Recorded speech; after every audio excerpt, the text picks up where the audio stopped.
The best thing that I can say about the series finale of Yellowstone is that it's bad in a comfortable, predictable way, rather than bad in a way that makes you feel like you're going insane. Sure, there's one last bit of Taylor Sheridan self-gratification in the first 10 minutes, as everyone gathers around and laughs heartily at one last wacky story from Travis. But there's nothing as brain-breaking as last week's extended Travis segment. Then again, a broken bar. You ideally want to feel something when you're watching the, most likely, last episode of a show, don't you? Life is a Promise front-loads most of the closure for the supporting and main characters, awkwardly putting off the Jamie story, the one actual exciting thing going on, entirely for the first half. So let's go through their post-ranch plans rapid fire, starting with the cowboys. Teeter will work for Travis, Jake and Ethan will work for an outfit in New Mexico, Lloyd will work in West Yellowstone, Walker will join Laramie on the rodeo circuit, and Ryan will wander. We later see him reconnect with Abby after a whole Lainey Wilson performance, so he'll be joining her on the road just like Walker. Most of these seem about right for the individual characters, like Lloyd, who can't bear to leave the region where he spent his whole life. I don't love that Teeter is stuck working for a prick, not to mention an author self-insert, but there's some resonance to the idea that she needs to get away from all those happy but painful memories of Colby, and at least Jimmy has a friend. I also don't have many feelings about Abby, but it makes sense that Colby's death would drive his best friend to think more deeply about how much time he's been wasting by prioritizing the ranch life over everything, including a potentially life-changing relationship. By the way, remember that pipeline project that Chief Rainwater and Mo show up to discuss for a few minutes every so often? Rest assured, all the materials involved are now at the bottom of the reservation's drinking water reservoir. That can't be good for the water, can it?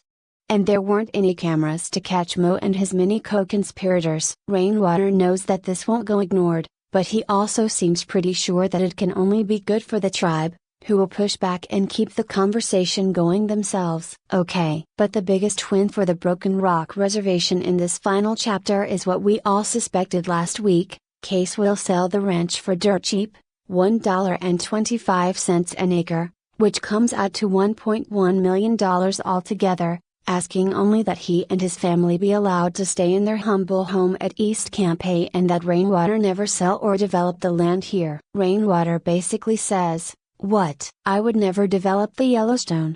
Even though he once seemed pretty interested in partnering with market equities, this show never really decided whether Rainwater was a good guy or a bad guy or an anti-hero, but here he does the right thing, passionate about treating the land as sacred.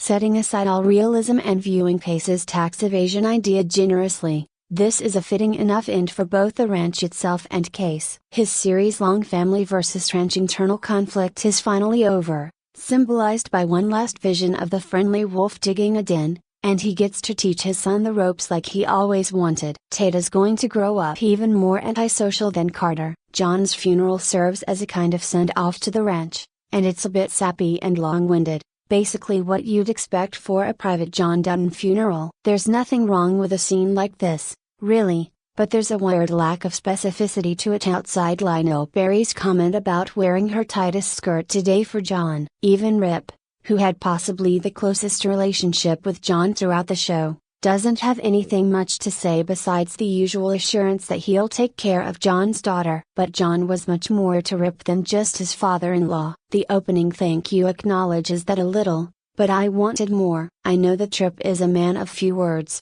but this is the finale. Aren't we owed a little catharsis, a little real emotion outside Beth's usual drinking and angry sobbing? Beth can barely stomach the funeral, so she kicks her revenge plans into high gear, whispering "I will avenge you" to her dad's coffin and then taking off to murder her brother. When we see Jamie, he's laughably unconcerned, convinced that his speech went well and nobody will ever question his role in John's death again. But his terrifying sister appears in the mirror with a knife and a tire iron like some horror movie demon, and finally the two have the knockdown, drag-out fight we've been waiting for. When he gets the upper hand, Jamie really lays into Beth. We've seen this woman get beaten and injured a lot, haven't we?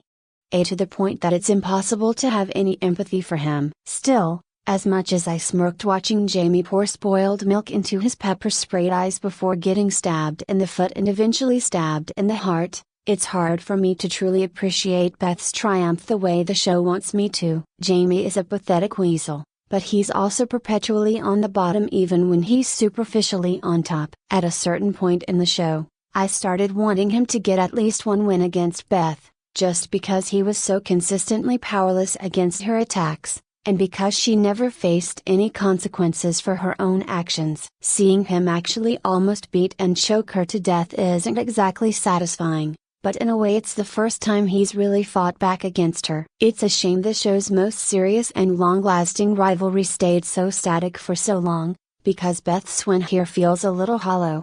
In any case, she gets everything she wants. She avenges her father and assigns Rip and Lloyd to one last drop-off at the train station for old time's sake. She points Dillard in the right direction, suggesting some ways to track down John's killers through Sarah Atwood's wire transfers, and her accomplices burn Jamie's truck to make it look like evidence he wanted gone. Beth is a happy camper in the hospital, immediately going for some purse vodka while watching the news report about the aggravated assault and domestic violence charges against her very much deceased brother. She doesn't even need Oxycodone for those broken ribs. What a badass. It's striking to see the disassembly of the ranch house in these ending scenes, and Rainwater's emotional reaction to the proceedings made me feel something, unlike so much of this finale. The melancholy voiceover from Elsa Dutton, Isabel May, from 1883 is a nice touch, too, a monologue about the suffering people go through to maintain their control and exploitation of land.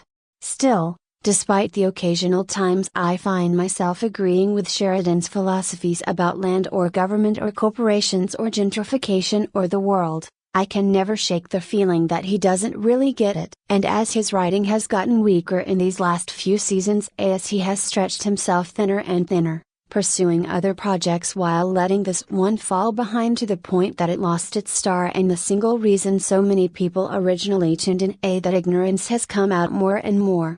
That's still the case here. I can accept that Case and his family will be happy at their little place on the ranch, and that Beth and Rip will live a blissful life on a remote farm where there's no chance of even running into a tourist, although I'm not really sure I can, because we saw just last week that Beth thrives on having tourists around to bully. What is she going to do all day? Just do corporate espionage over email and churn butter? My point is, there's something a bit lonely about the happy endings for many of these characters, and a bit irritating about the idea that being physically close to other people is an experience to be avoided at all costs.